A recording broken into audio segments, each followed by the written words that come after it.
नमस्कार। Astro information ज्योतिष जानकारी में आप सभी लोगों का स्वागत है। मैं एस्ट्रोलॉजर पंडित अनिल कोठारी आपके अपने चैनल गायत्री ज्योतिष केंद्र में आप सभी लोगों का स्वागत करता हूं। जानकारी मेरी हमेशा ही महत्वपूर्ण रहती है, तो आज भी एक महत्वपूर्ण जानकारी आप लोगों के लिए प्रस्तुत है। मित्रों, शास्त्र में कहा गया है कि घर की एक दिशा में कभी भी भूलकर रोशनी नहीं देनी चाहिए, क्योंकि उस दिशा में रोशनी देने से हमारे जीवन में विपत्तियों में हमेशा ही वृद्धि होती है, हमारे घर में हमेशा ही कलह रहती है और जितनी भी नाना प्रकार की परेशानियां इस मनुष्य जीवन में है वह उसी दिशा से हमारे जीवन में प्रवेश करती है। तो कौन सी वह दिशा है जानते हैं मित्रों। दक्षिण दिशा। दक्षिण दिशा को काली दिशा, अंधेरी दिशा कहा गया है और इस दिशा में मृत आत्माओं का वास होता है, अदृश्य शक्तियों का वास होता है, भूत प्रेतों का वास होता है और उनको खास तौर पर अंधेरा ही पसंद होता है, क्योंकि वह हमें दिखाई नहीं देते हैं। तो समझ लीजिए कि वह हमारे लिए अंधेरे में है। तो उनके साथ कभी भी छेड़खानी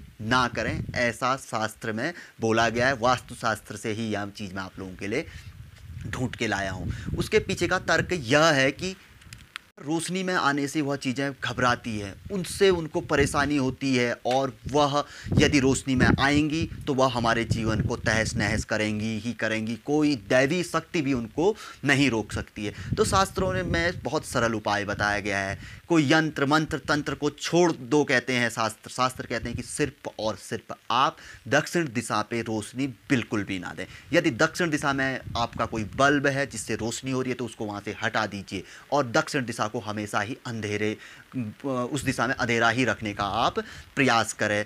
और यदि आपका दक्षिण दिशा का कोई कमरा है तो अक्सर उसको आप बिल्कुल ही अंधेरे में ही रखिए, जिससे कि आपके घर में सुख शांति बनी रहेगी, क्योंकि वह आत्माएं कभी भी हमारे जीवन में या भौतिक जीवन में कभी भी दिक्कत नहीं करेंगी, न ही वो हमारे घर के अंदर अन्य सदस्यों में कोई किसी भी प्रकार की परेशानियां देंगी।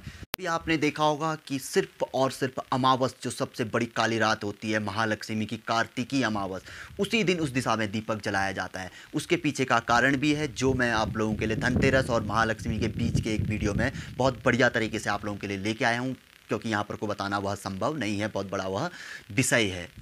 दिन के अलावा कभी भी दक्षिण दिशा में कोई भी दीपक नहीं जलाया जाता, सिर्फ तांत्रिक पूजाओं में जलाते हैं, वह विषय ही अलग है। तो आप देखते ही होंगे कि पूर्व और उत्तर ईशान कोण पे ही व्यक्ति का मंदिर होता है, उसी दिशा पे वह हमेशा ही दीपक जलाना शुभ रहता है। उस दिशा पे जलाने से उन आत्माओं को अक्सर अंधेरा मिलता है, वह शांत रहती है। उसके पीछे का भी एक बहुत बड़ा चैप्टर है, वो बहुत से मैं कभी ना कभी आप लोगों के लिए मैं लेके आऊँगा। तो आज की जानकारी सिर्फ इतनी ही थी कि कभी भी दक्षिण दिशा में आप रोशनी ना दें और उस साइड पे यदि आपका बल्ब है, कोई रोशनी वाली चीज़ें हैं, तो उनको हटा के अन्य दिशाओं में आप कर लीजिए। भले ही वहाँ से उन पर रोशनी पड़े कोई बात नहीं, लेकिन संभवतः आप वहाँ पर भी उन रोशनी ना जाए, ऐसा ही आपको प्रयास करना चाहिए यदि आपको अपने जीवन में खुशहाली और जीवन में पदोन्नति यानी कि आगे को सुख शांतिपूर्वक आप जीवन व्यतीत करना चाहते हैं।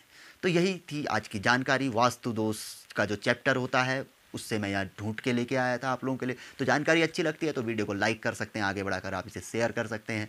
और चैनल पे जो नए आए हैं तो जानकारी यदि आपको पसंद आती है और आप चाहते हैं कि ऐसी जानकारी आपको समय समय पे मिलती रहे तो सब्सक्राइब के साथ घंटी बेल आइकन आप दबा सकते हैं। मिलूंगा ऐसी किसी जानकारी के साथ अगले वीडियो में। तब तक के लिए नमस्कार। जय श्री राम, जय श्री।